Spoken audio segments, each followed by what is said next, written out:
Catecismo Gnóstico. Samael Aunueor. Cali, Colombia, enero de 1971. Prefacio. Del estado humano saldrán ángeles o diablos, y estamos ya en este instante decisivo. Esta sabiduría la hemos acomodado a la capacidad del pueblo para que el pueblo la entienda y la practique. En el pueblo existen dos corrientes perfectamente definidas. La una la forman los corrompidos y malvados, y la otra los puros y buenos. Sabemos de antemano que los corrompidos se burlarán y mofarán de estas enseñanzas, en cambio los puros y buenos la recibirán como una bendición del cielo. Sin embargo, nosotros la enseñamos a todos los hombres buenos y malos en nuestro empeño de servir a los buenos y de prestarle una última ayuda a los perversos y malvados. Todo hombre desea hacerse poderoso, es decir, tener poder y mando, pero equivocadamente busca ese poder por medio del dinero, no sabiendo que el dinero es lo que divide a los hombres y los confunde.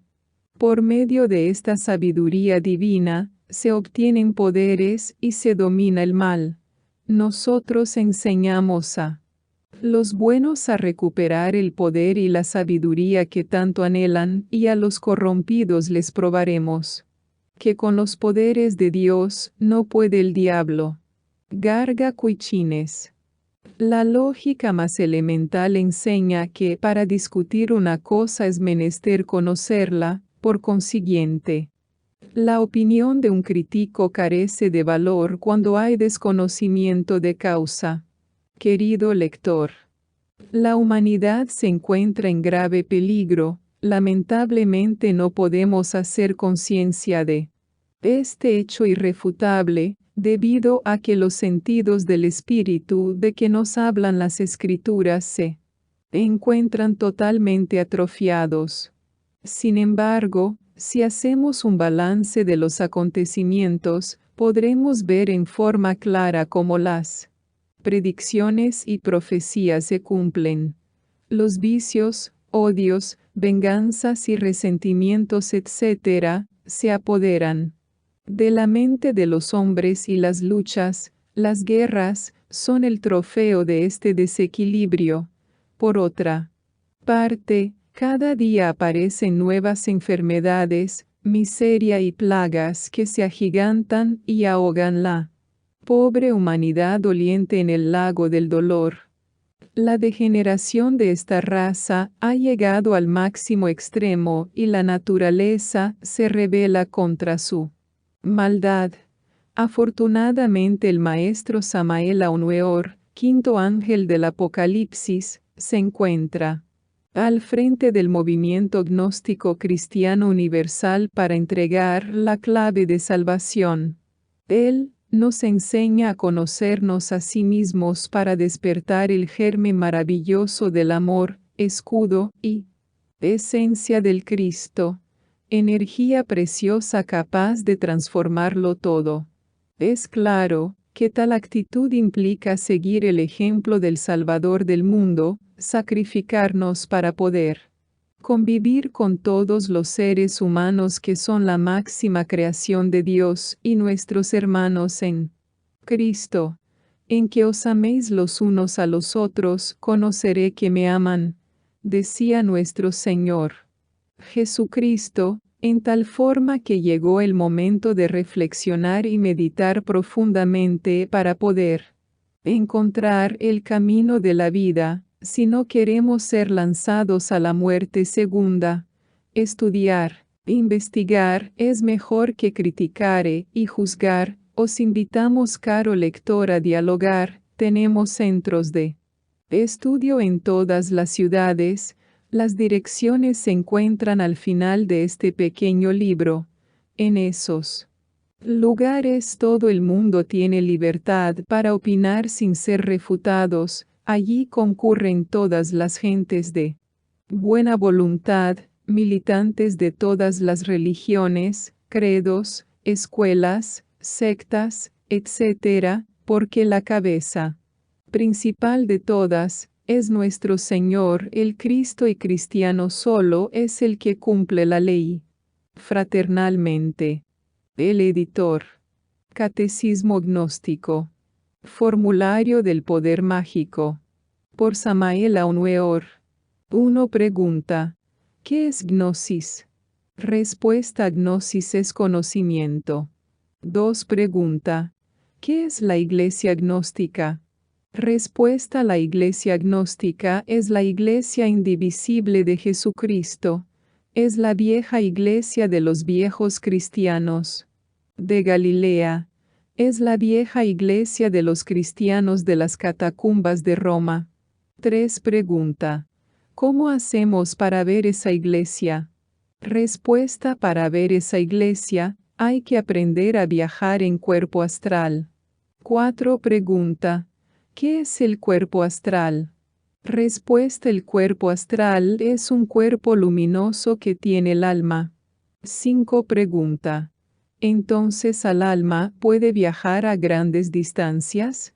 Respuesta: sí, señor. El alma envuelta en su cuerpo astral puede visitar el amigo ausente, el esposo o esposa, de la cual no se han tenido noticias, etc. 6 pregunta. Deme usted ese maravilloso secreto. Respuesta: si usted quiere conocer este secreto, hágase consagrar como discípulo de la Iglesia gnóstica, y los maestros le enseñarán este secreto.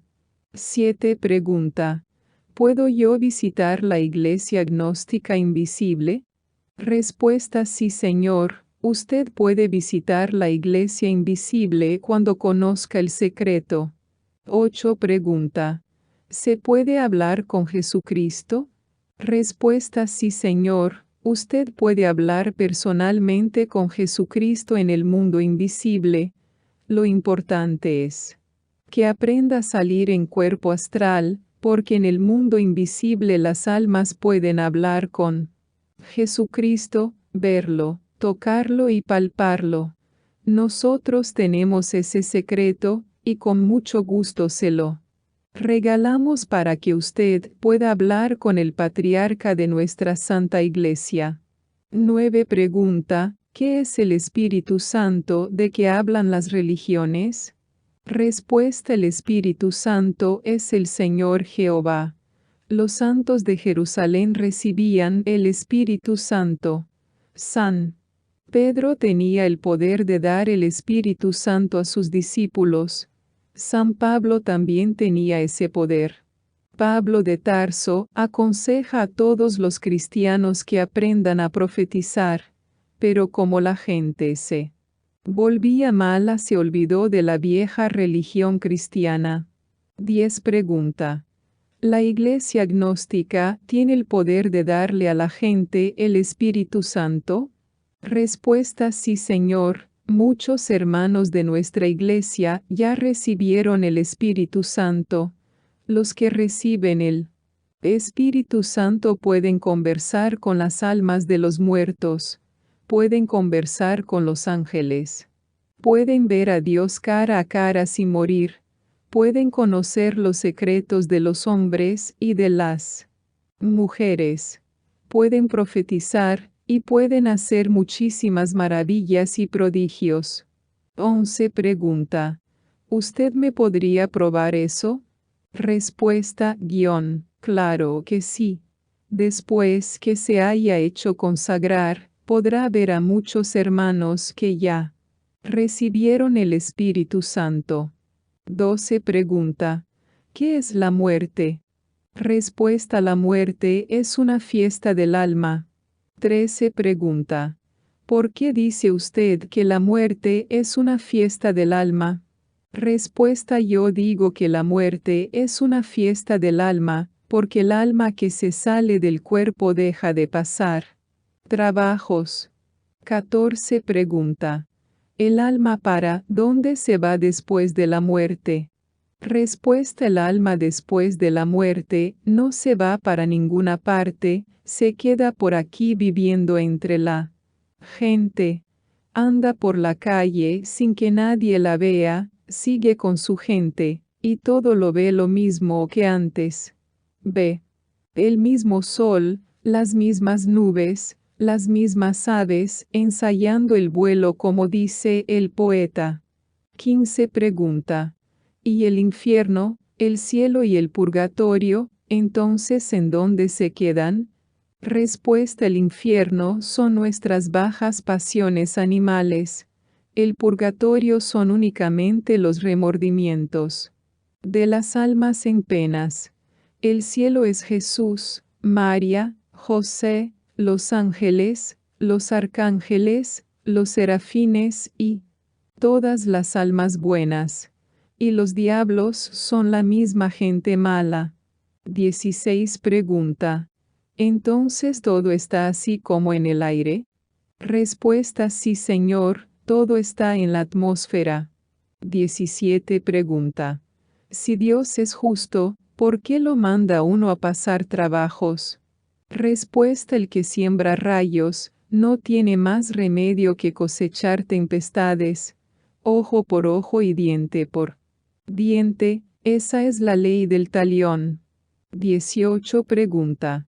¿Y yo que he sido una mansa oveja, por qué tengo que pagar las que no debo? ¿Por qué tengo que sufrir tanto? Respuesta: usted está pagando las que debe, aunque no lo crea. 19 pregunta. Yo no me acuerdo de haberle hecho mal a nadie.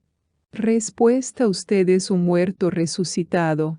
20 pregunta. ¿Entonces de ñapa resulté difunto? Respuesta: usted es el alma de un difunto, pero está en cuerpo nuevo. 21 pregunta. ¿De manera que uno después que se muere vuelve a nacer? Respuesta: claro, amigo mío. Estoy contento porque al fin me entendió. 22 pregunta. Entonces las almas de los muertos vuelven al vientre de una nueva mujer y nacen nuevamente con cuerpo de niño pequeño. Respuesta: aunque usted no lo crea, amigo mío, la verdad es que uno vuelve nuevamente al vientre de una mujer y que nace nuevamente para pagar las que debe. Ahora se explicaré por qué unos nacen en colchón de plumas y otros en la miseria. 23 pregunta. ¿Y cómo hago yo para acordarme de todas las maldades que hice en mis pasadas vidas? Respuesta: por eso no se preocupe, amigo mío. En la iglesia gnóstica le enseñaremos todas estas cosas, para que se convenza por sí mismo. 24 pregunta. Caramba. La cosa está tan buena, que no me queda más remedio que hacerme consagrar. Respuesta: mucho me alegro, amigo mío, que al fin me haya entendido. Hablando es como se entiende la gente. Resumen. Nosotros somos prácticos. No queremos teorías, vamos al grano, vamos a los hechos.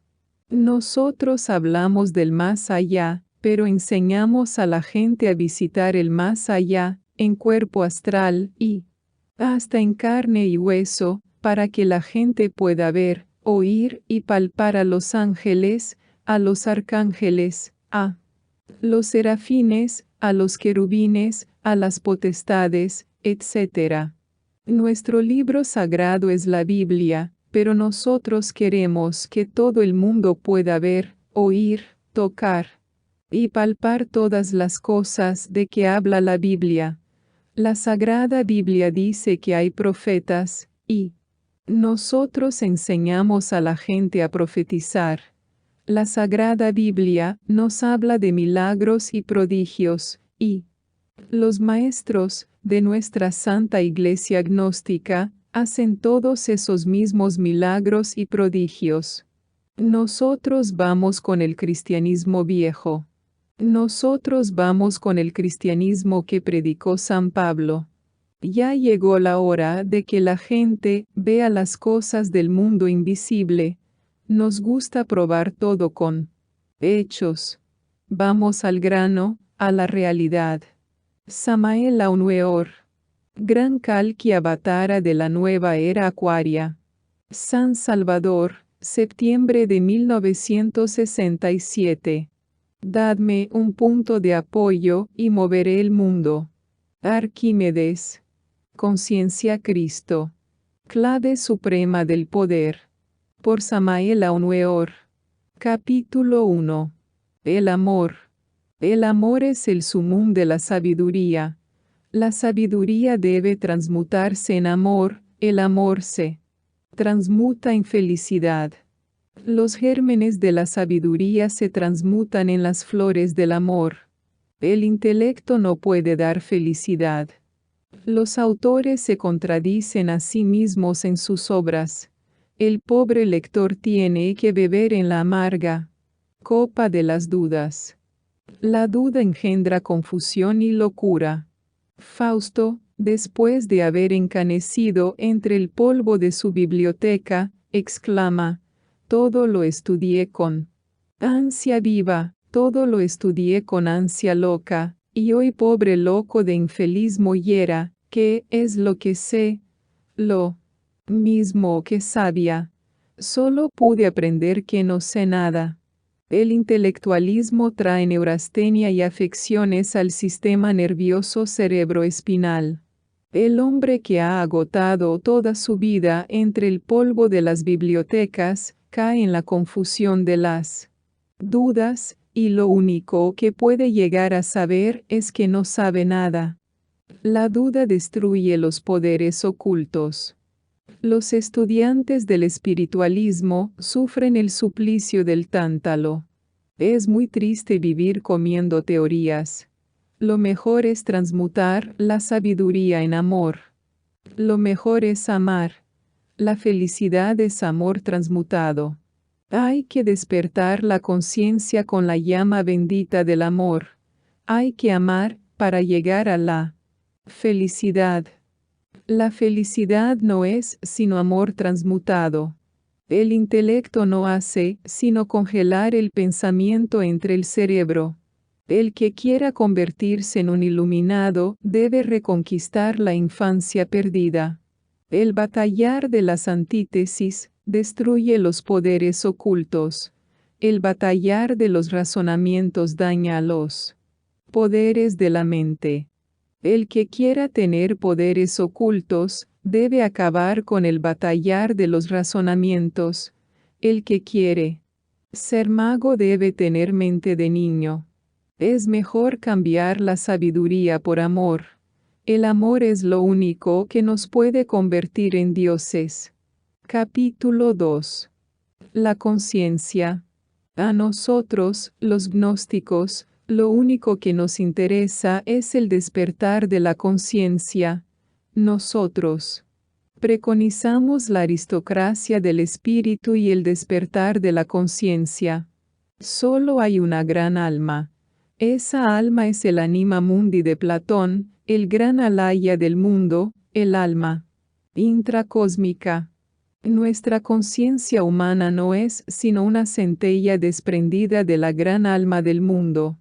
Hay que lograr el despertar de la conciencia para conocer todos los secretos de la vida y de la muerte. Hay que avivar la llama del espíritu con la fuerza del amor.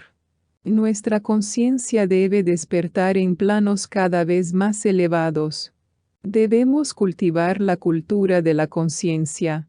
El conocimiento que no se vuelve conciencia, solo sirve para dañar el cuerpo mental.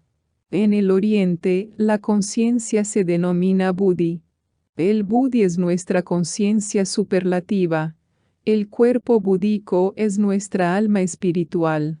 El que logra el despertar de la conciencia cósmica, se convierte en un Dios inefable. La conciencia cósmica despierta con la castidad, con el dolor, con la música y con la meditación. Capítulo 3. Meditación. Cuando el mago se sume en meditación, lo que busca es información. La meditación es un sistema científico para recibir información interna.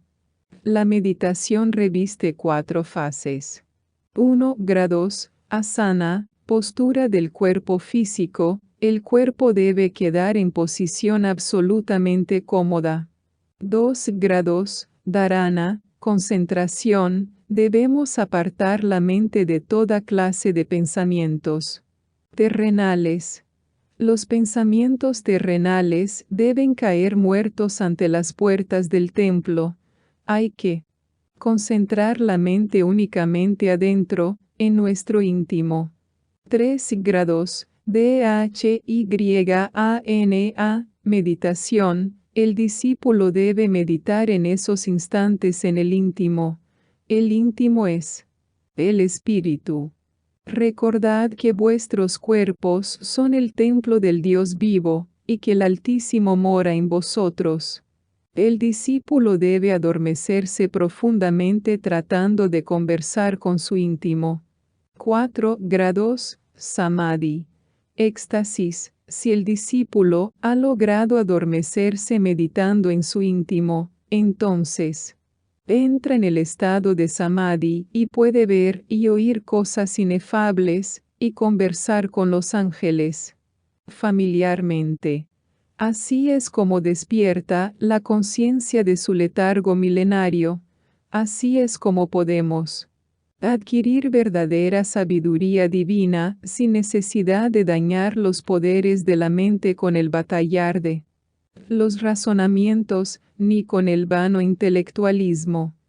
La meditación es el pan diario del sabio. Capítulo 4. La mujer. La mujer es el pensamiento más bello del Creador, hecho carne. La mujer es la puerta del Edén. Hay que aprender a gozar del amor, con suma sabiduría. Antes de que Dios sacara a Eva de la costilla de Adán, estaba solo en el Edén. El hombre y la mujer deben formar un solo ser nuevamente para volver al Edén. Dios resplandece gloriosamente sobre la pareja perfecta. Es mejor gozar del amor que envejecerse entre el polvo de las bibliotecas. El que quiera convertirse en un Dios, no debe derramar el semen. Hay que transmutar el agua en vino. El agua se transmuta en el vino de luz cuando refrenamos el impulso animal. El hombre debe retirarse de la mujer sin eyacular el semen. El deseo refrenado hace subir nuestro licor seminal al cáliz del cerebro. Así es como despiertan todos nuestros poderes. Así es como despierta el fuego sagrado del Espíritu Santo en nosotros. Así es como despiertan todos nuestros poderes, y nos convertimos en dioses. Los indostaníes hablan de despertar el Kundalini, y nosotros decimos que el Kundalini despierta practicando magia sexual con la mujer. Cuando el hombre se acostumbra a retirarse sin derramar el semen, adquiere los siguientes poderes: intuición, clarividencia, oído mágico, telepatía, poderes sobre la vida y sobre la muerte, poderes para no morir nunca, poderes sobre los rayos y sobre las tempestades, sobre los huracanes y sobre la tierra. El hombre salió del Edén por las puertas del sexo, y solo por esa puerta puede entrar al Edén. La mujer es la puerta del Edén. Amemos a la mujer. Capítulo 5. La música. La música viene de los mundos superiores. La música tiene el poder de despertar la conciencia en los mundos superiores. La música es el verbo de Dios. Es mejor cultivar el arte de la música que perder el tiempo en el batallar de los razonamientos. La música es la palabra de Dios. La verdadera música es la música clásica. La música afrocubana, guarachas, porros, mambos, cumbias, etc., Solo sirve para despertar las bajas pasiones animales. Escuchemos siempre con devoción a Beethoven, Liszt, Schubert, Haydn, Mozart, Tchaikovsky, Strauss, Handel, etc. Capítulo 6. Las flores. Los gnósticos deben tener siempre en su casa un jardín. Debemos cultivar siempre nuestro jardín. Las flores nos recuerdan la dicha inefable de los salones del Nirvana. Capítulo 7. La Trinidad.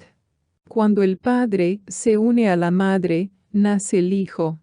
El Padre muy amado, el Hijo muy adorado, el Espíritu Santo muy sabio resplandecen dentro de nuestro corazón. Cuando un hombre y una mujer se unen, pueden convertirte en dioses. Así es como la Trinidad se hace carne en nosotros. Así es como nuestra conciencia se cristifica. Capítulo 8. Simplicidad. Debemos ser simples para ser sabios. Debemos acabar con toda clase de racionamientos. Debemos acabar con toda clase de deseos, emociones, pasiones, odios, egoísmos, violencia, ansias de acumulación, intelectualismo, prejuicios sociales, etc.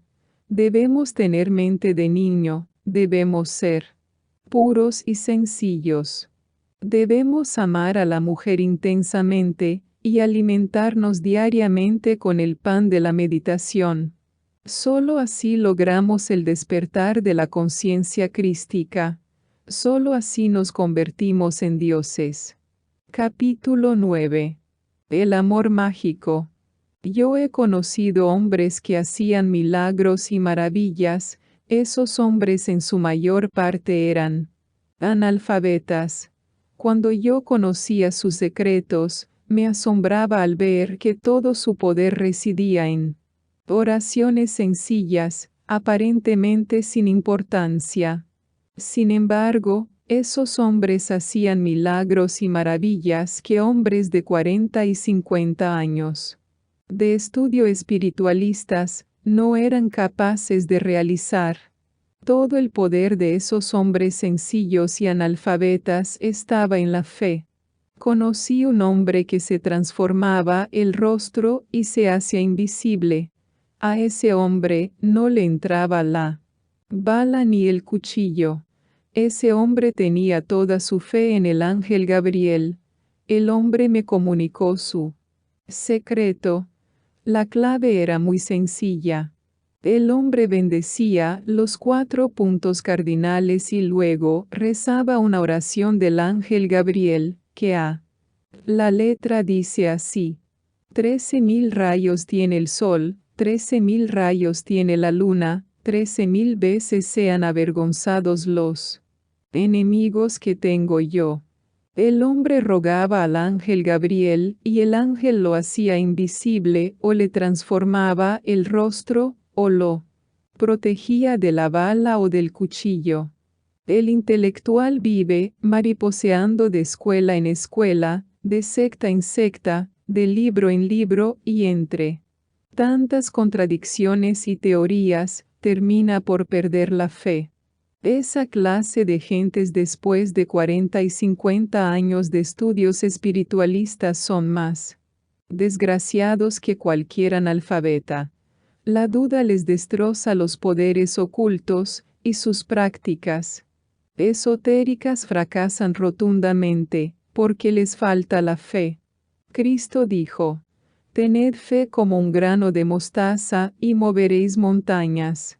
Yo, Aunweor, Buda Avatara de la nueva era de Acuario, declaro que la fe es el poder mágico más tremendo que existe en el universo. Capítulo 10. Santidad. Sin santidad no se consigue nada. Entre el incienso de la oración también se esconde el delito. Todas las escuelas espiritualistas están llenas de adulterios, fornicaciones, murmuraciones, envidias, difamaciones, etc. El orgullo se viste con la túnica de humildad, y entre el ropaje de la santidad el adulterio se viste de santo. Las peores maldades que yo he conocido en la vida, las he visto en las escuelas espiritualistas. Parece increíble, pero entre el óleo de la mirra y el incienso de la paz, también se esconde el delito. Los devotos esconden sus delitos entre el sigilo de sus templos. Los profanos tienen el mérito de no esconder el delito. Los devotos sonríen llenos de fraternidad y clavan el puñal de la traición en la espalda de su hermano. Samael Aunueor. San Salvador. Septiembre de 1967. El poder está en la cruz.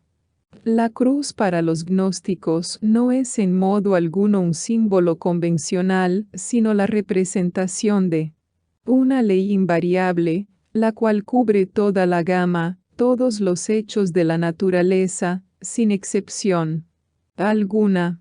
El que conozca los fundamentos de la química sabe que la reacción de los elementos solamente se sucede al cruzar los unos con otros. Por ejemplo, la fórmula química del agua H2 sobreescrito O es sencillamente el cruzamiento de dos moléculas de hidrógeno y una de oxígeno de tal suerte que el agua, precioso fluido indispensable a la vida orgánica, es el resultado de la cruz.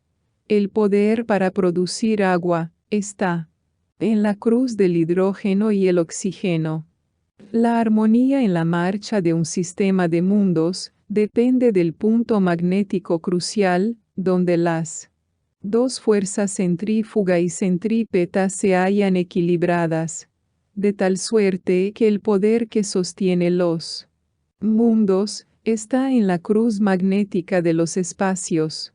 Una célula masculina llamada zoospermo se cruza con una célula femenina llamado óvulo y de esta cruz resulta el ente humano, de tal suerte que el hombre es el resultado de la cruz del zoospermo masculino y el óvulo femenino. Nada puede venir a la existencia sin el poder de la cruz.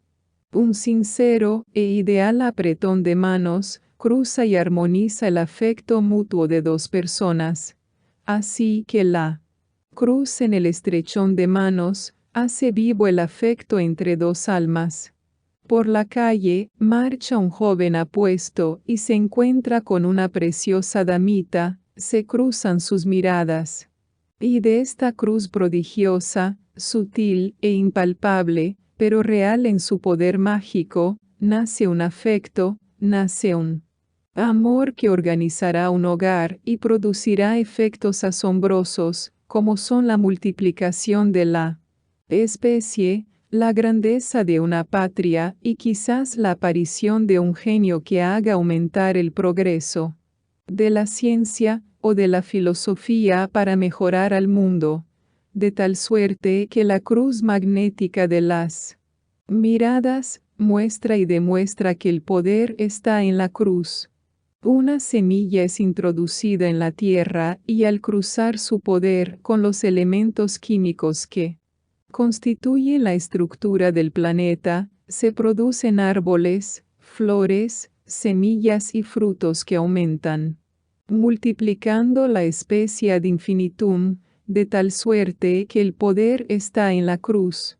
Sin la cruz, no existe nada nuevo, ni se podría transformar lo antiguo, de tal suerte que los gnósticos, sabios por excelencia, saben exactamente el valor de la cruz y le rinden culto, no fundamentados en ninguna creencia, sino en un saber absoluto e inmediato.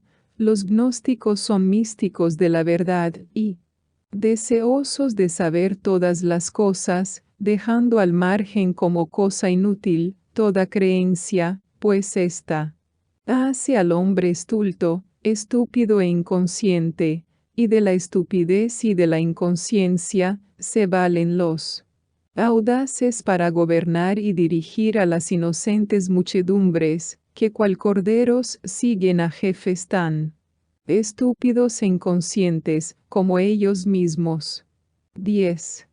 La cruz es la razón de ser de todos los hechos de la naturaleza, y en esta ley no existen excepciones. Cuando alguien expone una idea acerca de algún aspecto filosófico, social o científico, esta idea se cruza con las que poseen los que escuchan, y así se producen nuevas reacciones, tanto sea para hallar la verdad que el conferenciante exponga, o bien para rechazar sus pretensiones de sabio, si sus conocimientos no están bien fundamentados, de tal suerte que en el cruzamiento de las ideas, se prueban las inteligencias y se descubren las verdades, eliminando lo erróneo. La mirada se cruza con algún ser u objeto, y en este cruce se obtiene experiencia acerca de los seres y de las cosas. Las sustancias proteicas de los alimentos que ingerimos, al ser cruzadas con nuestra vida fisiológica celular, producen cruciales reacciones para renovar la vida de la célula gastada y crear otra nueva. Si la sustancia no conviene a nuestro organismo, la cruz bioquímica de la sustancia, con las secreciones de los órganos internos específicos, producen reacción para ser eliminados oportunamente del organismo. La cruz encierra el misterio de todos los poderes imaginables, ya sean estos físicos, intelectuales o morales. No hay ninguna persona que filosófica, científica y racionalmente pueda hallar algún hecho que no dependa del poder de la cruz. Así, una vez más, podemos afirmar enfáticamente que el poder está en la cruz y que la cruz natural y científica de los gnósticos nada tiene que ver con creencias ni con instrumentos de tortura de ninguna naturaleza. La cruz de los gnósticos es el poder del universo construyendo átomos, moléculas, células, órganos, organismos, mundos y sistemas de mundos. Como en el aspecto intelectual, es la cruz de las ideas, la que produce nuevos estados de conciencia. En el aspecto moral o sensitivo, es la cruz el poder que causa todas las sensaciones maravillosas que ennoblecen y dignifican el alma al cruzarse las melodías musicales con la capacidad auditiva del ser psicofísico de las que escuchan, se produce una bella eclosión en la sensibilidad del alma, y así la armonía interior resulta de esa preciosa cruz de los sonidos, al cruzarse la vista, con una belleza natural, como una flor o una bella mujer, aparecen en el alma sentimientos de divina inspiración, que hacen descubrir a la conciencia los íntimos resortes de la perfección, que se encuentran en la armonía de las formas, al cruzarse el pensar con el sentir. El ser humano se encuentra no solamente en perfecta armonía, sino con suficiente capacidad para acometer con éxito la labor en la cual está empeñado. Hay que aprender a pensar como el filósofo y a sentir como el artista, pues reuniendo en preciosa amalgama crucial del elevado pensamiento del filósofo, la sensibilidad divina del artista, surge el encantamiento mágico del alma del verdadero superhombre. Esta cruz del pensar y del sentir, en perfecta concordancia y armonía, es lo que permite desarrollar el lado místico y espiritual de la existencia. Bendita y divina cruz, en tu preciosa estructura se hallan ocultos todos los misterios de la naturaleza y de la vida. El despertar de la clarividencia. Introducción. El cuerpo humano es la obra más completa del Creador, es el laboratorio del tercer logos, En él se desarrolla la vida con inteligencia y sabiduría bajo la dirección de ese gran ser. Está dotado de órganos sensoriales externos e internos y sirve de vehículo al ego reencarnante. Los órganos sensoriales externos sirven para ver, oír, oler, gustar y palpar. Los órganos sensoriales internos son para percibir las vibraciones y sensaciones de los mundos superiores. Se conocen con los nombres de rosas, chakras o iglesias del Apocalipsis de San Juan, y se encuentran inactivos en la generalidad de las personas. Solamente a base de orden entran en actividad, siendo hasta entonces que funcionan normalmente y confieren poderes tales como la polividencia, clarividencia, clariaudiencia, intuición, telepatía, dominio sobre los 4 elementos de la naturaleza, etc. El cuerpo físico o máquina humana merece el más profundo respeto y consideración porque es el depósito de las energías creadoras, y si esas energías se malgastan sobrevienen la decrepitud, la degeneración, la enfermedad y el desenlace. Los grandes iluminados siempre han afirmado, y con razón, que el cuerpo físico es el templo de Dios, pero las criaturas humanas no quieren comprender. El ser humano busca a Dios fuera de sí y hasta quisiera tocarlo con las manos sucias, se olvida que debe primero conocerse a sí mismo y que enseguida descubrirá esa potencia creadora dentro de sí. San Pablo, el apóstol más dinámico del cristianismo, en su primera epístola a los Corintios cap. 3-16,17 les dice: ¿No sabéis que sois templo de Dios y que el Espíritu de Dios mora en vosotros? Si alguno violare el templo de Dios, Dios destruirá al tal. Porque el templo de Dios, el cual sois vosotros, santo es. Dada la oportunidad que el cielo está brindando nuevamente a los humanos, la necesidad de gobernar el cuerpo físico de acuerdo a las leyes universales se impone, y quien quiera ahorrarse dolor y cambiar las circunstancias que le rodean, que aproveche, que no siga violando ese maravilloso templo de Dios, que despierte del letargo en que se encuentra y se vuelva consciente de todo. La humanidad, con raras excepciones por el estado de inconsciencia en que vive, viola constantemente el templo de Dios vivo. Enrique Valenzuela C., discípulo gnóstico y dirigente del Lumicial Pleroma en Santiago de Chile, autor de presente comentario sobre las funciones específicas de las glándulas pineal y pituitaria del cuerpo humano, con acopio de datos y lujo de detalles describe los procesos y funciones asignadas por natura a esos órganos de secreción interna, exponiendo sus conocimientos con claridad y precisión, aportando luz sobre un terreno desconocido para la humanidad actual. A lo largo de dicho comentario, demuestra ser conocedor de los diversos sistemas filosóficos, religiosos y científicos, pues domina con mucha facilidad el lenguaje esotérico crístico y enseña cómo puede evitarse la violación del templo de Dios, recomendando para ello la transmutación alquímica de la sustancia gonadal. Siendo interesante el presente comentario, desde el punto de vista esotérico, filosófico, científico, es recomendable a los estudiantes gnósticos para el desarrollo espiritual, que más que comentario, parece un verdadero tratado de sabiduría oculta, y lo es, porque contiene los elementos fundamentales.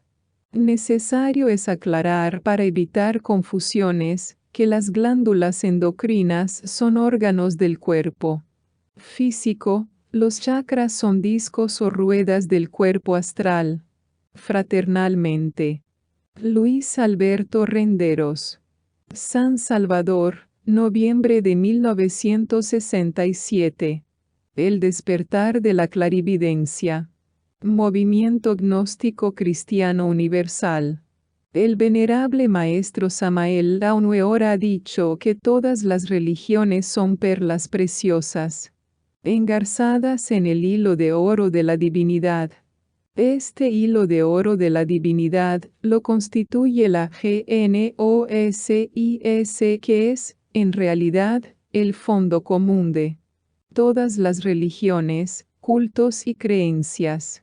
Si hacemos un estudio comparativo, partiendo de la base de la primera lección del curso esotérico zodiacal para los estudiantes de la Gnosis, dado a la publicidad por el venerable maestro Samael Aumeor, quedaremos admirados de las analogías existentes entre las dos glándulas endocrinas cerebrales, la pineal o epífisis y la pituitaria o hipófisis, con los chakras de los indostaníes, las runas de los nórdicos, los sefirotes de los hebreos, los eones de los alejandrinos, el tarot de los egipcios, los planetas de los romanos, la alquimia de los medievales, etc., etc. La Gnosis demuestra que los 7 lotos de los yogis, las 7 luces del candelabro de los israelitas, las 7 iglesias de Asia de los cristianos, las 7 rosas de los Rosacruz, las 7 serpientes de los aztecas, las 7 moradas del castillo interior de los carmelitas, los 7 planetas de los astrólogos, los 7 principios de los budistas, etc., etc., son símbolos o alegorías de las funciones inherentes a los 7 centros magnéticos del cuerpo humano, correspondientes a las 7 glándulas endocrinas principales que es necesario despertar, desarrollar y dominar para que el hombre llegue a tener la medida de un varón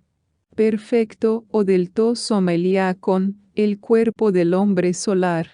En la pasada época oscurantista de la era pisciana, fueron los proselitistas intereses sacerdotales y los prejuicios de una falsa moral beatífica unidos a las ambiciones monárquicas, totalitarias y absolutistas de algunos caudillos religiosos de mente cerrada y de criterio estrecho, los que hicieron construir los muros ortodoxos del fanatismo dogmático, del divisionismo sectario y de la intolerancia religiosa, pretendiendo, en su miopía exegética, tener acaparada la verdad, en forma exclusiva, total y absoluta, demarcaron fronteras al pensamiento místico y pusieron barreras al sentimiento piadoso y cercaron esos límites con alambradas de púas prohibicionistas y censuras eclesiásticas, colocando,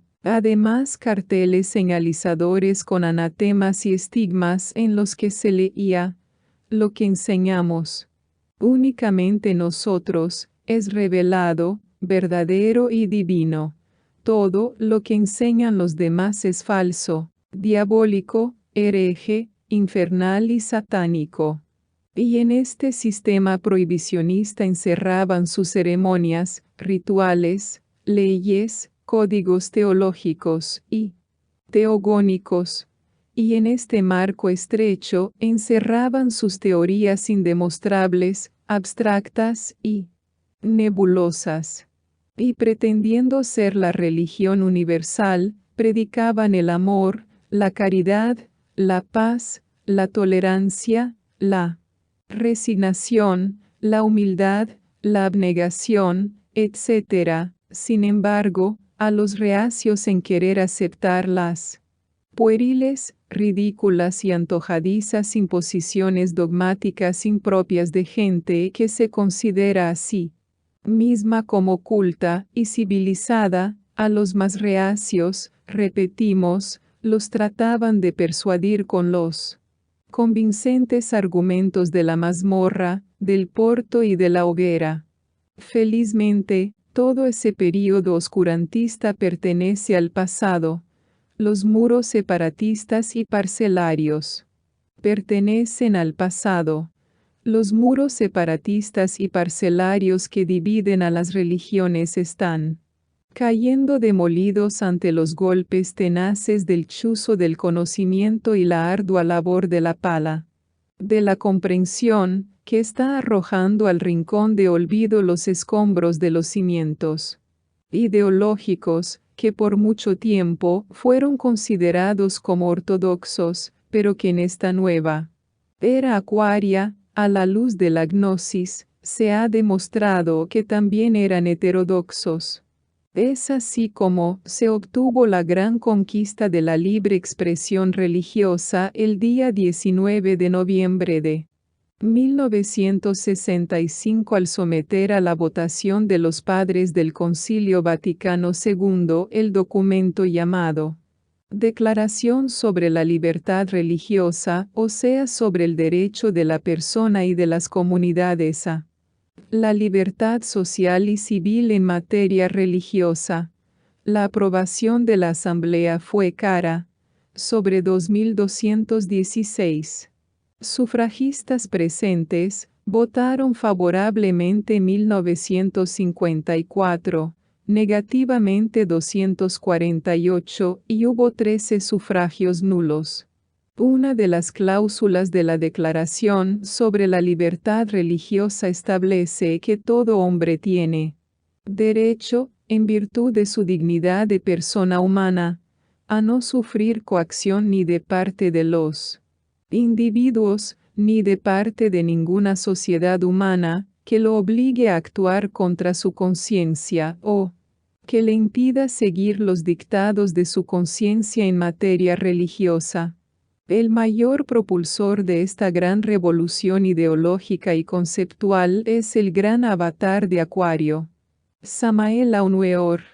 Desde el año 1950 saltó a la palestra pública como fogoso orador y vehemente escritor polemista, haciendo parangones entre las diversas religiones, cultos y creencias, y mostrando los paralelos y las analogías existentes entre unas y otras, y luchando por establecer una moral universal, sin dogmas ni fronteras que coartan la libertad del espíritu. Esa moral universal es la gnosis. Ella constituye, como ya hemos dicho, el fondo común de todas las religiones del mundo. Una pequeña muestra de la que afirmamos la daremos haciendo el comentario de la primera lección del curso esotérico zodiacal del venerable maestro Samael Aun Weor.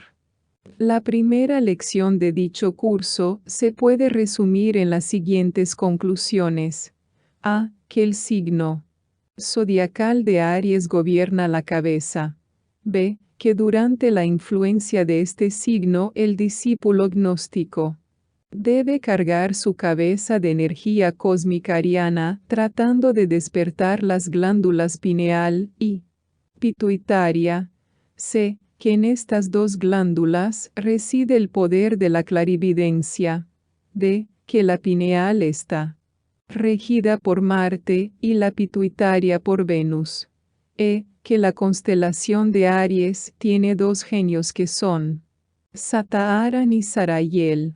En efecto, estos dos genios son los encargados de regular y distribuir los rayos cósmicos arianos que el Sol recibe y se encarga, a su vez, de transmitir por medio de la luz celíaca directamente a la cabeza, en donde es captada una energía por los receptores ubicados en el cerebro y el cerebelo.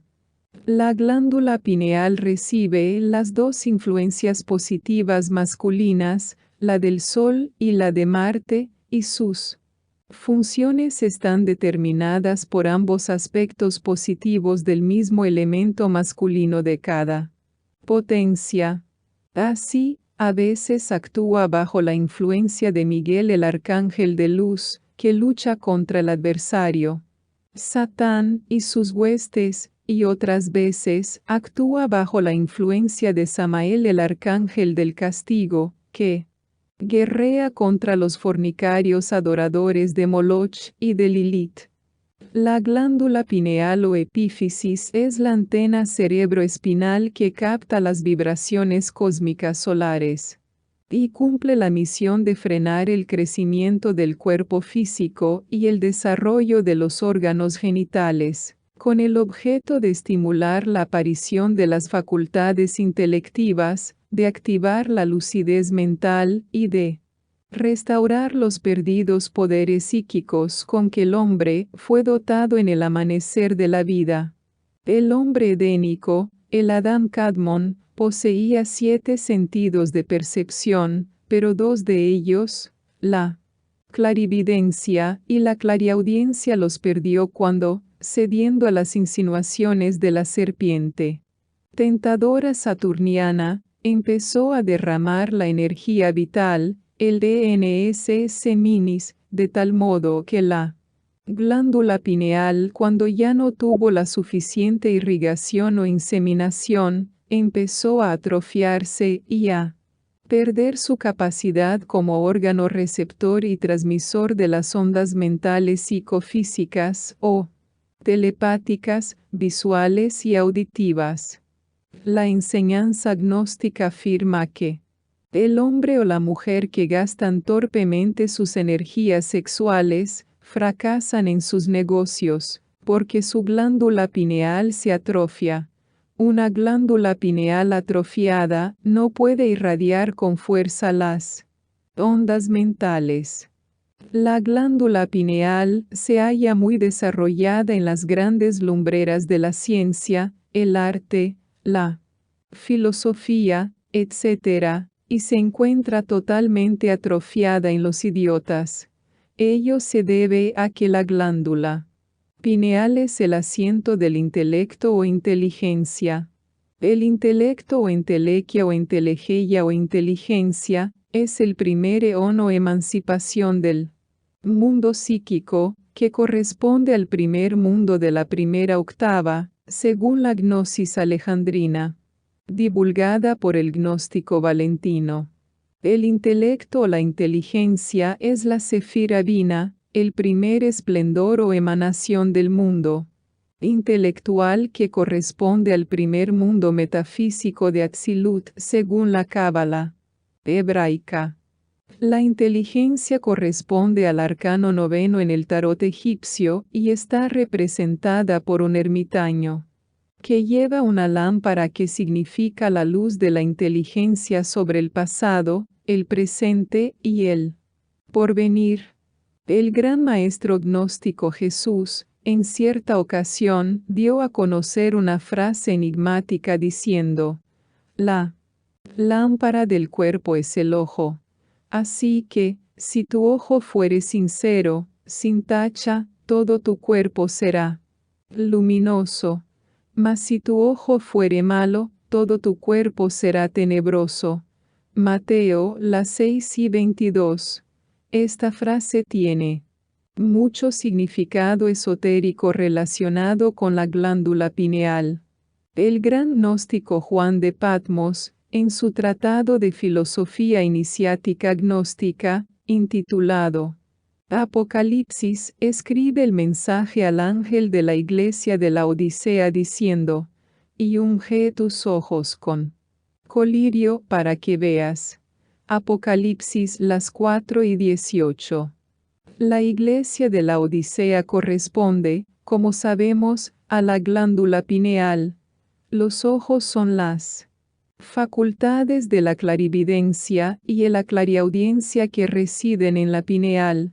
El colirio es el oro alquímico depurado, es el ense minis transmutado y sutilizado, que al ungir o irrigar la glándula Pineal restaura los perdidos poderes psíquicos de la visión espiritual con los cuales el iniciado puede ver.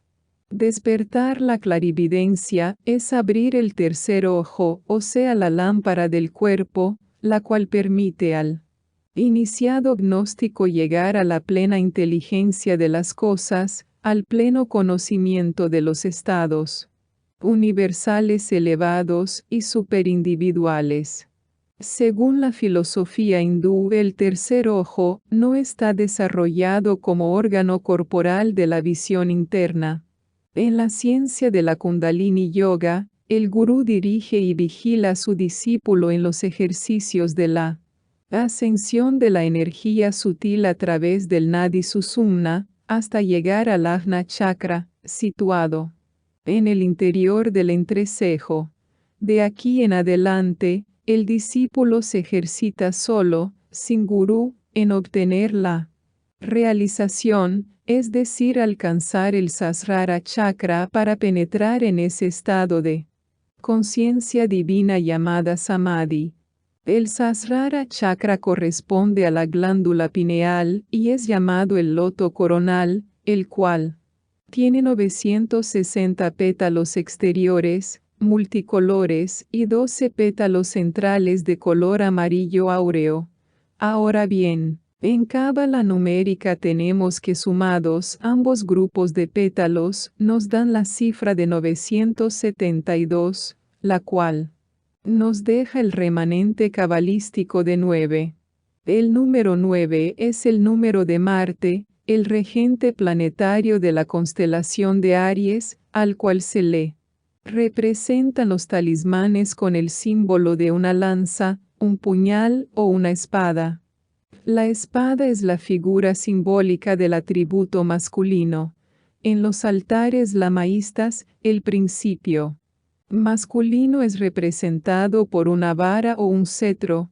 En los altares rosacruces se representa el principio generador con la figura de una espada. Todos estos son símbolos del phallus griego.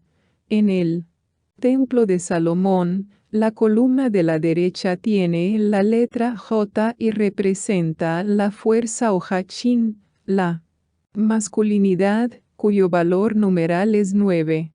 En el alfabeto rúnico, el número 9 corresponde a la runa Is, cuyo significado es el hombre superior, el mago que sabe manejar sus poderes internos. El signo ideológico de la runa Is es una raya vertical análoga a la letra latina I, la cual equivale a la J y a la Y. Con estas tres letras se escribe, indistintamente, la primera parte del tetragrama sagrado, o sea Yod, que es el equivalente de Adam o ISCH, el hombre ideal, el Adam Kadmon, el primer hombre, antes de la caída. Además, que la cifra analítica de Adam es el número 9, que ideográficamente es el sexo en reposo. Examinando ahora la parte correspondiente a la glándula pituitaria o hipófisis, tenemos que esta glándula recibe las ondulaciones vibratorias de la corriente lunar, generalmente desde el segundo ciclo de 7 años de la edad humana, época en que empieza la glándula pituitaria a segregar hormonas estimulantes gonadotropinas. Estas sustancias hormonales descienden a través del organismo hasta localizarse en las glándulas sexuales, testículos, ovarios, con el objeto de activar la secreción de testosterona en el niño y de estradiol en la niña, las cuales son las hormonas encargadas de favorecer la aparición de los caracteres sexuales secundarios, anatómicos y funcionales. En algunos casos de exceso de secreción hormonal de la pituitaria, se aumenta de tal modo la libido que provoca furiosos deseos sexuales o ataques de erotismo, tales como la satiriasis y la ninfomanía, incluso en aquellas personas entregadas al misticismo y al ascetismo y a la renunciación de los placeres sexuales. Esta libido es la ley natural del instinto procreador de la cual el apóstol Pablo de Tarso luchaba por desprenderse. Así se deja ver en sus palabras: según el hombre interior, me deleito en la ley de Dios, mas veo otra ley, la libido, en mis miembros, que se rebela contra la ley de mi espíritu, y que llévame cautivo a la ley del pecado, que está en mis miembros. Romanos, las 7:22 y 23. El gran gnóstico Juan de Patmos, escribiendo el mensaje al ángel de la iglesia de Filadelfia, dice: yo también te guardaré de la hora de la tentación. Apocalipsis las 3:10. La iglesia de Filadelfia corresponde a la glándula pituitaria, la cual recibe la influencia de la polaridad negativa de la Luna y de Venus, y por lo tanto, está propenso a caer el ángel de cada entidad planetaria, ya sea lunar Gabriel o el venusino Anael, a los abismos atómicos del hombre o de la mujer. La sexta iglesia de Asia, la iglesia de Filadelfia, corresponde en la ciencia de la yoga al loto frontal, llamado Ajna Chakra, el cual tiene 96 pétalos. En Cábala numérica 96 es 6, el número de Venus, diosa del amor. Venus es la diosa del despertar de la naturaleza, es la Astarte fenicia, es la Istar babilónica, es la Astarot sidónica, es la Afrodita griega, es la diosa que sufre de amores violentos. Tan luego está Hefestos Vulcano como con Ares Marte o con Adonis Apolo. Es Venus Afrodita, la que no pudiendo resistir su sed de amor, toma la forma humana de una jovencita tímida y seduce al troyano Anquises. En las antiguas civilizaciones, Venus es Astarot, Barbatos o Barbelos, el demonio bisexual, que tan pronto induce a la fornicación y a la masturbación, como luego posee carnalmente a la mujer. En el alfabeto rúnico, el número 6 corresponde a la runa Kaum, la tentación, sujeta a Venus. La runa Kaum representa el principio femenino. En el tarot egipcio el número 6 corresponde al arcano sexto que expresa en el plano espiritual la ciencia del bien y del mal, figurando un hombre frente a dos caminos. Junto a él hay dos mujeres, mostrándole cada una uno de los dos caminos. La mujer de la derecha es una virgen que tiene su frente ceñida por un círculo de oro. Es la virtud. La mujer de la izquierda es una ramera que tiene la cabeza coronada por hojas de parra. Es el vicio.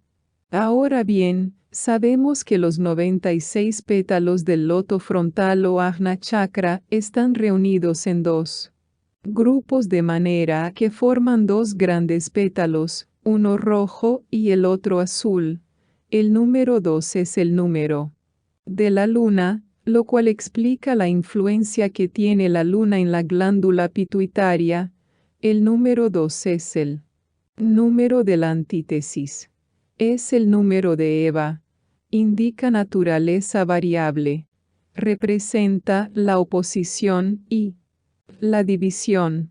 De ahí también que la glándula pituitaria consta de dos partes principales que son el lóbulo anterior y el lóbulo posterior. El lóbulo anterior de la pituitaria segrega 6 hormonas entre las cuales se encuentran las gonadotropinas que influyen directamente en la sexualidad. El lóbulo posterior de la pituitaria tiene mucha relación con el cerebro y un enlace directo con el sistema nervioso. El lóbulo anterior de la pituitaria está regentado por el arcángel Anael y por las diosas fornicarias. Lilith, la madre de los abortos y Naema, la madre de las impurezas. Las pobres víctimas que caen en las redes de estas dos últimas entidades tenebrosas pasan a formar parte de las legiones de militantes del sendero de la mano izquierda, los cuales se distinguen por tener desarrollado el órgano cundartiguador, o sea la cola de Satán. En cambio, el lóbulo posterior de la pituitaria está regentado por el arcángel Gabriel, el cual conduce a la espiritualidad del sendero de la derecha. Gabriel es el arcángel de la letra hebrea E y es el representante de la madre, la fuerza creadora pasiva lunar. El lóbulo anterior y el lóbulo posterior de la glándula pituitaria son fuerzas femeninas, pero rivales entre sí, que luchan continuamente por conquistar al iniciado, cada una para su bando. Estas dos fuerzas rivales son como las dos mujeres del arcano sexto, la virtud y el vicio, la virgen y la ramera. La una representa a Eva, la luna blanca, la madre de los vivientes, y la otra representa Lilith, la luna negra, la madre de los abortos. Son fuerzas antagónicas de Virgo y Escorpio, luchando la primera por la sexualidad dormida y la segunda por la sexualidad despierta. En el drama apocalíptico de la mujer vestida de sol, que ya ha vencido la influencia lunar y que está en peligro de ser devorada por el dragón bermejo del cuerpo de deseos. Se comprende entonces la bipolaridad de la influencia que ejerce la glándula pituitaria en el sistema psicosomático del organismo humano. Por una parte es Venus, la diosa de la belleza y del amor, surgiendo de la espuma del mar, y por otra parte es Astarot, la reina caída del cielo que viene cabalgando un dragón y trayendo en su mano derecha una víbora. Ello se debe a que Venus, como la luna, también es dual. Es el lucero o Lucifer, la estrella teúrgica de la mañana, y es también el mismo lucífugo, la estrella caída o invertida de la Goesia de la tarde. Venus o Astarot tiene la misma dualidad que Shiva o Shakti, que según el concepto hinduista es la fuerza de la naturaleza que representa el elemento maternal de la divinidad y que se manifiesta como el poder creador y destructor a la vez, siendo personificado este poder como entidad femenina bajo los nombres de Durga, Kali, Uma, Parvati, Bhavani, Gauri, Tara, etc. Shiva es una divinidad hinduista de carácter dual.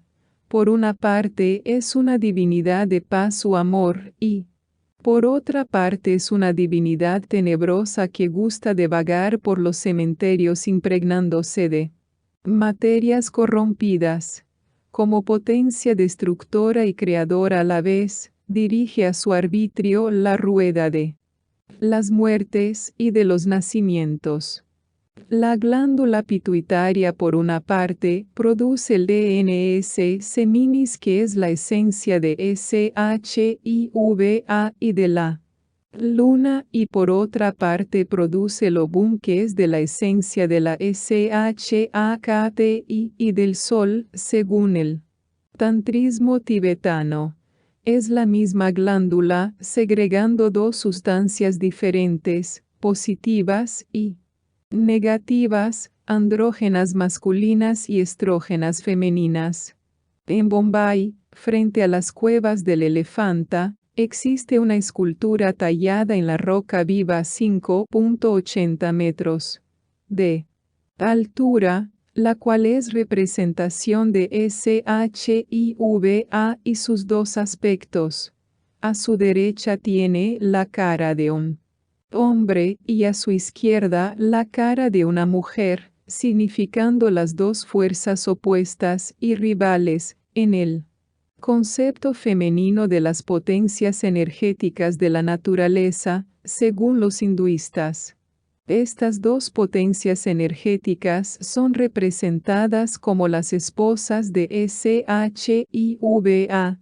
Las fuerzas pasivas tienen la figura de mujeres graciosas e ingenuas como Parvati y Uma, y las fuerzas activas tienen la figura de mujeres feroces y sanguinarias como Durga y Kali.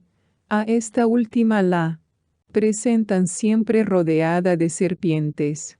Son las dos potencias femeninas antagónicas y rivales, Venus y Astaroth, Eva y Lilith, Sofía, Achamout y Sofía Prunicos. La glándula pituitaria fue representada por los antiguos egipcios por la figura de una serpiente, erguida sobre la frente de sus dioses, faraones y sacerdotes, significando con ello que los tales poseían la sabiduría y el conocimiento. En la filosofía esotérica de los gnósticos sofitas, adoradores de la serpiente, la glándula pituitaria es el árbol de la sabiduría, el árbol del conocimiento de la ciencia del bien y del mal, y enrollada a este árbol está la serpiente tentadora del deseo. Sabemos que esta serpiente del deseo es la libido, la fuerza sexual instintiva que induce a satisfacer la necesidad sexual y que esta fuerza reside en la glándula pituitaria, la cual corresponde a la sexta iglesia de Asia, Filadelfia, y también a la sexta morada del castillo inferior de Santa Teresa de Jesús. En la sexta morada, Santa Teresa de Jesús habla del gozo inefable, mezcla de dolor y placer, dolor que es sabroso y dulce que siente el alma y que la hace estremecer y aún quejar del deseo insatisfecho de ser poseída por el esposo que reside en la séptima morada. El gran gnóstico Valentino de Alejandría consideró alegóricamente a la glándula pituitaria como una emanación femenina, dándole el nombre de Sofía Achamout o la sabiduría de lo alto, la cual, habiéndose enamorado de Vitos, el abismo, sin ser correspondida, concibió en su seno, sin tener el concurso de ningún eón masculino, y dio a luz, como fruto único del ardor de su deseo, a una hija, llamada pensamiento. El pensamiento como un infeliz aborto, producto formado del deseo no satisfecho, que su madre la sabiduría de lo alto arrojó de sí, como una sustancia malvada y perversa, vaga errante por el vacío, desterrado de la plenitud y rodeado de la oscuridad, la privación y las sombras. A este pensamiento errante y disforme se le transforma en una imagen de su madre, la sabiduría de lo alto, y por lo tanto, se le llama Sofía Prunicos, la sabiduría caída. Pero también se siente poseída de la aspiración apasionada de ascender a la luz inaccesible, su madre más perfecta. Quería abismarse y perderse, ella en cambio más imperfecta, quiere remontarse e iluminarse. Después de haber descendido a las partes más bajas de la tierra, quiere ascender hasta confundirse en la plenitud del propator o primer padre. Esta alegoría es la enseñanza gnóstica de la transmutación alquímica del DNS seminis. La sabiduría caída es la sustancia hormónica que después de ser segregada o arrojada por la glándula pituitaria duerme en los departamentos gonadales del perineo, de los cuales o es exonerada hacia fuera y hacia abajo por los fornicarios, o es arrastrada nuevamente por el torrente sanguíneo a través de la estructura orgánica en los celibatarios, o es despertada de su sueño por los iniciados gnósticos. Para que emprenda el camino de retorno, el camino centralis de la caña vertebral hasta llegar al tope de la cabeza y obtenga la sublimación y la unión con el Padre. El ENS seminis es la sustancia gonadal que en lenguaje bíblico es la serpiente metálica que debe ser levantada sobre la vara de la columna vertebral. Esta es la serpiente de fuego de los 7 mares. Leviatán, la serpiente marítima, rolliza y retuerta, de la cual está escrito: cerrar comillas, nadie hay tan osado que la despierte. De su boca salen antorchas de fuego. Centellas de fuego proceden. De sus narices sale humo como una olla o caldero que hierve. Su aliento enciende los carbones y de su boca sale llama. Job 41. Esta es la serpiente ígnea, Kundalini, que duerme enrollada en 3 vueltas y media en la región del perineo, lugar correspondiente al Muladhara Chakra, y a la cual el estudiante gnóstico debe despertar de su letargo para que emprenda el camino de la ascensión de la vara a lo largo del Nadi, Susumna, hasta el pericarpio. En la tabla de sefirotes o esplendores también nos encontramos con que el tremendo flujo de las energías de Chokma, la sabiduría, o sea la abrumadora carga de electricidad estática del lóbulo anterior de la pituitaria, debe descender a las partes más bajas de la tierra, el reinado de Malchut, en el perineo, y desde allí debe emprender el camino de retorno o de ascenso hasta llegar a Keter, la corona suprema, que reside en un punto situado entre la glándula pineal y la glándula pituitaria. Es el lugar que corresponde desde el término de la columna vertebral a la parte superior del cráneo. El muy sublime y venerable maestro de misterios mayores Samael Aun Weor, en la primera lección del curso esotérico zodiacal para los estudiantes de la gnosis, señala algunas prácticas y algunos ejercicios para hacer actuar la energía dinámica que se agita y avanza del belicoso Marte en la glándula pituitaria, y al mismo tiempo hacer actuar la energía estática que se resiste y opone, de la coqueta Venus en la glándula pituitaria. Mediante las continuas prácticas de los ejercicios de magia crística azteca y de yoga tántrica blanca, tales como el arcano AZF, el maituna tibetano, o el método Karetsa, que enseña en varias de sus obras el venerable maestro Samael Aun Weor, especialmente en el matrimonio perfecto. Mediante estas prácticas, repetimos, estas 2 polaridades antagónicas, la pineal y la pituitaria, se atraen y tratan de equilibrarse entremezclando sus auras. Al efectuarse el choque allí donde se encuentran frente a frente estas 2 fuerzas contrarias, se produce una descarga eléctrica neurosensorial de la cual brota una chispa de luz psíquica. En el caduceo de Mercurio están representadas gráficamente las 2 energías y la luz que brota del choque de ellas. La serpiente blanca de la derecha es Sod, la energía dinámica. La serpiente negra de la izquierda es Sob, la energía estática. Al encontrarse estas 2 fuerzas en la cúspide se produce el choque y brota Aur, la luz equilibrada.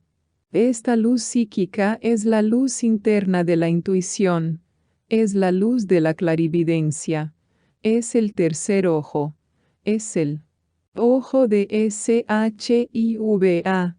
Esta luz interna es la lámpara del cuerpo que mencionó Jesús. Es la lámpara del ermitaño que permite al estudiante gnóstico alumbrar el pasado, el presente y el porvenir. Es la facultad de la profecía que tenían que desarrollar o cultivar los discípulos de Samael en el colegio de Profetas de Rama. En la parábola de las 10 vírgenes que esperaban al esposo, vemos que no pudieron entrar al tálamo nupcial las vírgenes que tenían sus lámparas apagadas por falta de aceite. Este aceite espiritual, el ENS seminis, no se debe malgastar, de lo contrario, la lámpara se apagará y no tendrá opción a unirse con el esposo, a la unión con Dios. Esta unión con Dios es la que deseaba ardientemente Santa Teresa de Jesús y la aconsejaba a las hermanas carmelitas descalzas, diciendo que el alma debe subir desde la primera morada que está a ras de la tierra, en la que habitan las sabandijas, culebras y cosas ponzoñosas, hasta llegar a la séptima morada del castillo interior en que existe la paz, la quietud y el silencio para unirse en matrimonio místico con el esposo. En esta morada suya, solo él y el alma se gozan con grandísimo silencio. Este gozo con grandísimo silencio es el estado de samadhi o estado de superconciencia o conciencia divina en que penetra el estudiante gnóstico cuando ya ha alcanzado la realización o la cristificación.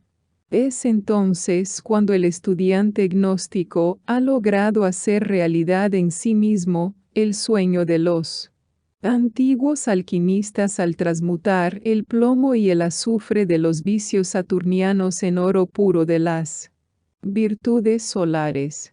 Es cuando ha logrado transmutar el ENS seminis en el ENS virtutis.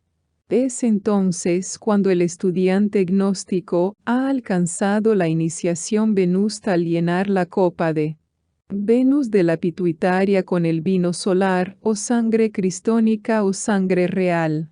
Es entonces cuando el estudiante gnóstico ingresa a la orden de los caballeros templarios que han recuperado el Santo Grial.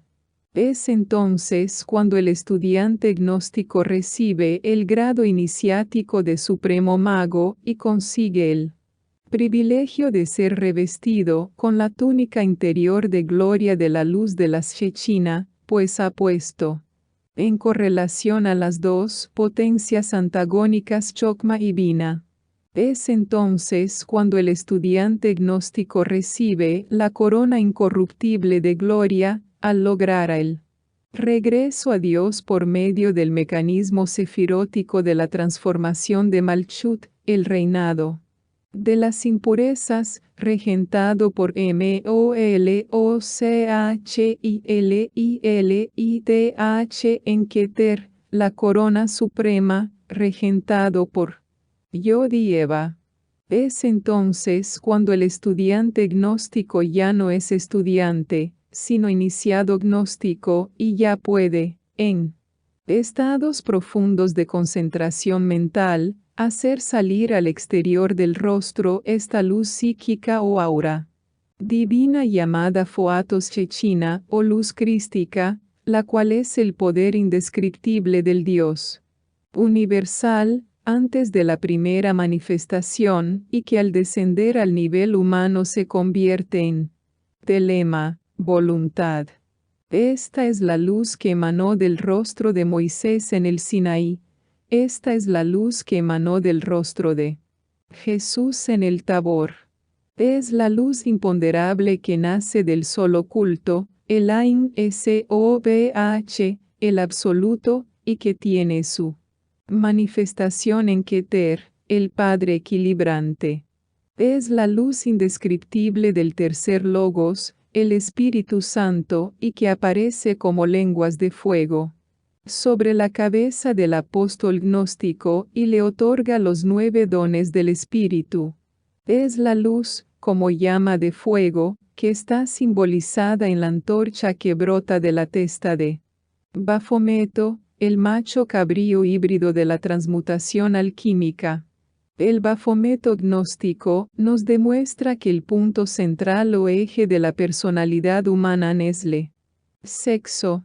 Si el eje se inclina hacia Eva, la luna blanca de la derecha, la bestia se convierte en ángel. Si en cambio, el eje se inclina hacia LILIDH, la luna negra de la izquierda, al ángel se convierte en demonio. Para finalizar, diremos que en este breve comentario no está dicho todo lo relacionado en este aspecto con el exoterismo de las glándulas pineal y pituitaria. Al estudiante le compete descubrir por sí mismo esas verdades esotéricas. Nosotros hemos cumplido con nuestra misión de orientadores señalando los hitos que marcan el camino. Paz inverencial. Enrique Valenzuela. Santiago de Chile, mayo 6 de 1966. Año 5 de Acuario. Congreso Gnóstico Cristiano Ecuménico Latinoamericano a celebrarse en la ciudad de San Salvador, República del Salvador en Centroamérica, el 27 de diciembre del año de 1972. En estos instantes de crisis mundial y bancarrota de todos los valores espirituales, se hace necesario celebrar un congreso gnóstico ecuménico trascendental. Ha llegado la hora de las grandes decisiones y no hay tiempo que perder. Estamos ante el dilema del ser y del no ser de la filosofía. Por doquiera existe hambre y desesperación, ignorancia y enfermedades, guerras y revoluciones de sangre y aguardiente. Los tiempos del fin han llegado. La Tercera Guerra Mundial se avecina con pasos de gigante, tiembla la tierra y ruge el huracán. Es necesario resolver problemas, es urgente crear una plataforma de principios, es indispensable organizar el ejército de salvación mundial. Todos los zorros de la política han fracasado. Lamentablemente, y el mundo está en llamas, toca a los hombres de la espiritualidad, a los líderes de las religiones ponerse de acuerdo y organizar un programa fecundo y creador con el propósito de salvar a la pobre humanidad doliente. Se acercan los días en que ha de llover fuego del cielo.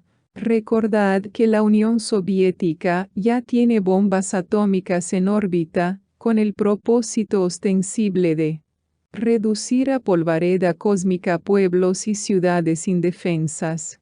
Tened piedad por los que sufren, por los que lloran, por los desvalidos.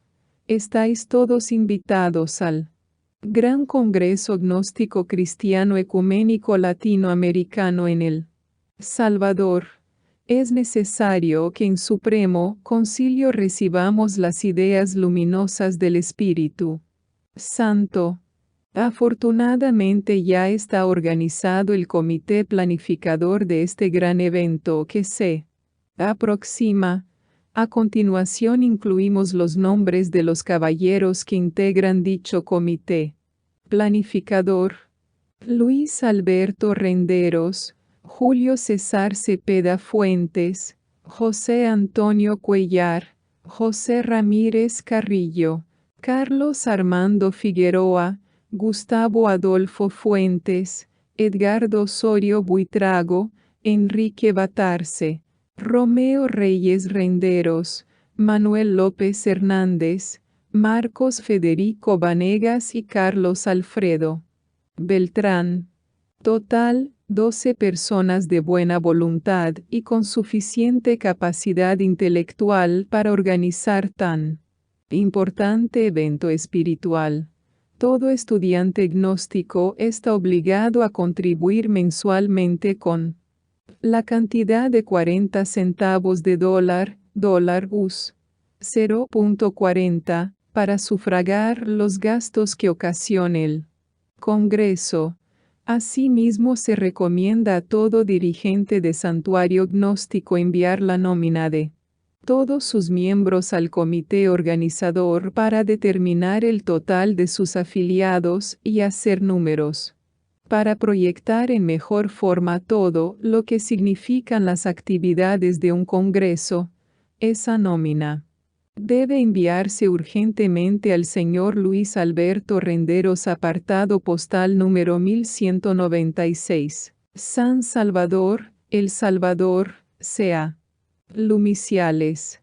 En nombre del Cristo cósmico yo conjuro a todos los directores de Lumiciales gnósticos, para este gran acontecimiento.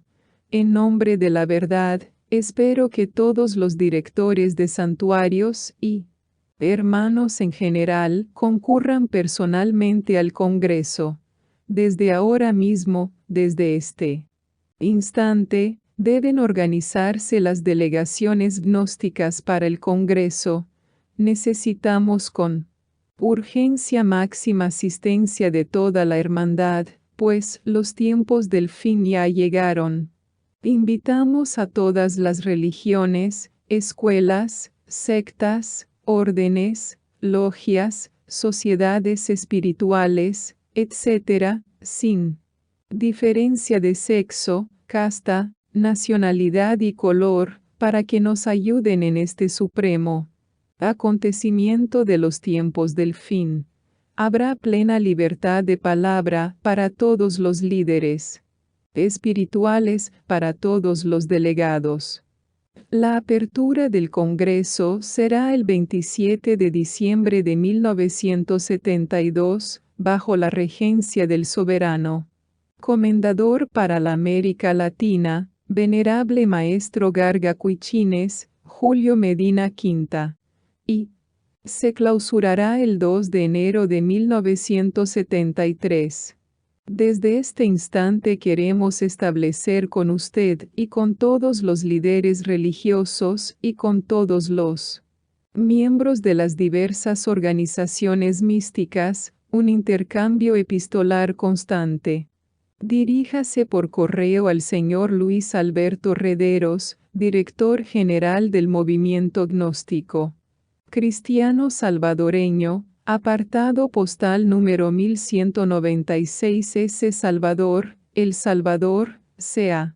Paz Inverencial. Samael Aunueor.